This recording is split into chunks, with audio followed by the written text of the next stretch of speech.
Guys, ini Raka. Dia kelas 2 SMA. Sekilas, dia kelihatan seperti pelajar SMA biasa. Tapi kalau diperhatiin lebih jauh, ada yang beda. Wajahnya kuyuh dan sering kelihatan murung. Pandangan matanya kosong, kayak orang lagi bengong. Terus, emosinya juga bisa naik turun gak jelas. Kalau diajak ngobrol, bicaranya gak jelas dan seringkali gak nyambung. Setelah diselidiki, ternyata Raka adalah seorang pengguna narkoba. Nah, punya teman atau kenal seseorang yang mirip Raka nggak? Atau pernah kebayang nggak kalau Raka itu kita sendiri?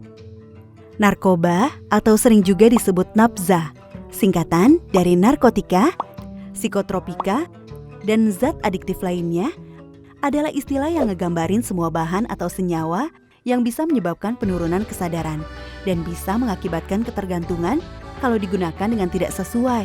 Penyalahgunaan narkoba bisa membuat kita kecanduan yang akhirnya bikin kita terus-terusan mengkonsumsi narkoba dengan jumlah yang makin banyak pula. Dampak kecanduan narkoba bakal dirasakan oleh otak kita, terutama otak bagian depan yang fungsinya mengatur gerakan, ucapan, perilaku, memori, emosi, dan kepribadian kita. Kita jadi nggak bisa berpikir jernih, gampang lupa, dan sulit berkonsentrasi. Emosi kita jadi nggak stabil, jadi gampang marah-marah atau ngamuk-ngamuk. Keluarga dan teman juga bisa jadi frustasi ngadepin kita yang kayak begini. Yang bikin serem, fungsi otak kita belum tentu bisa pulih lagi, walaupun kita udah berhenti menggunakan narkoba. Nah, bayangin sekarang, kalau ini terjadi di masa pandemi kayak sekarang ini. Udah kesepian, depresi, stres gara-gara pandemi, masih ditambah lagi depresi dan kesepian karena dijauhin teman dan keluarga. Kebayang gak sih? Kita ngajakin teman untuk mabar game online, tapi gak ada yang mau. Bukan karena kita jago mainnya, tapi karena takut pas lagi asik main, kita tiba-tiba ngegas gak jelas cuma gara-gara hal sepele. Males kan? Bukan cuma itu, dampaknya ke tubuh kita juga bisa berbahaya loh.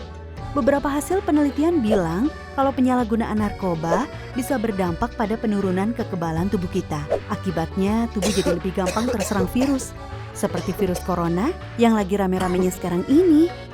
Makin serem kan? Nah, setelah tahu dampak negatif narkoba, terus gimana dong caranya supaya kita nggak kejerumus menyalahgunakan narkoba? Terutama di masa pandemi seperti sekarang ini nih. Banyak teman-teman yang menggunakan narkoba gara-gara mereka merasa kesepian dan gak punya teman. Jadi mereka gak punya tempat curhat saat stres. Jadi hubungan pertemanan yang sehat itu penting banget buat ngebantu kita menghindari narkoba. Nah, di masa pandemi kayak sekarang ini, gimana kita bisa tetap menjaga hubungan dengan teman-teman kita padahal ketemu aja sulit? Ya banyak caranya. Misalkan, begitu selesai sekolah online, jangan cabut dulu, tapi sempetin ngobrol sebentar sama teman-teman. Atau bisa juga ngajak teman-teman untuk main game online bareng sekelarnya bikin PR atau tugas. Mabarnya yang sehat juga ya, misalnya dibatesin cuma maksimal 2 jam setiap hari, supaya otak kita juga bisa beristirahat nggak ngeliatin gadget melulu. Tapi selain teman-teman sekolah, jangan lupa kita masih punya teman yang jaraknya nggak jauh dan bisa kita ajak ngobrol kapan aja, yaitu keluarga kita sendiri.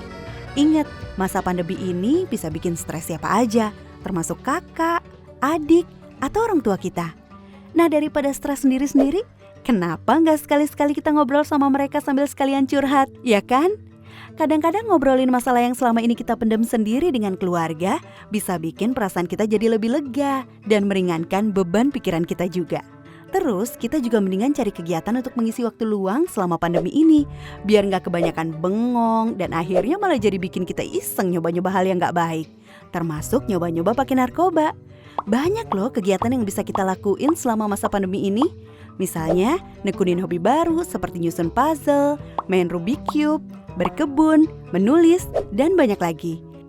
Atau belajar hal-hal baru di internet, misalnya belajar main alat musik, belajar menggambar, belajar masak, dan lain-lain. Atau video call sama teman-teman untuk ngebahas konten terbaru dari YouTuber atau selebgram favorit. Atau bisa juga melakukan kegiatan religius, hati jadi tenang. Atau malah coba-coba bikin konten sendiri untuk diunggah ke akun medsos kita. Misalnya bikin konten tutorial make up, masak, atau bikin kerajinan tangan. Atau bikin konten nyanyi cover lagu pakai gitar. Lumayan kan?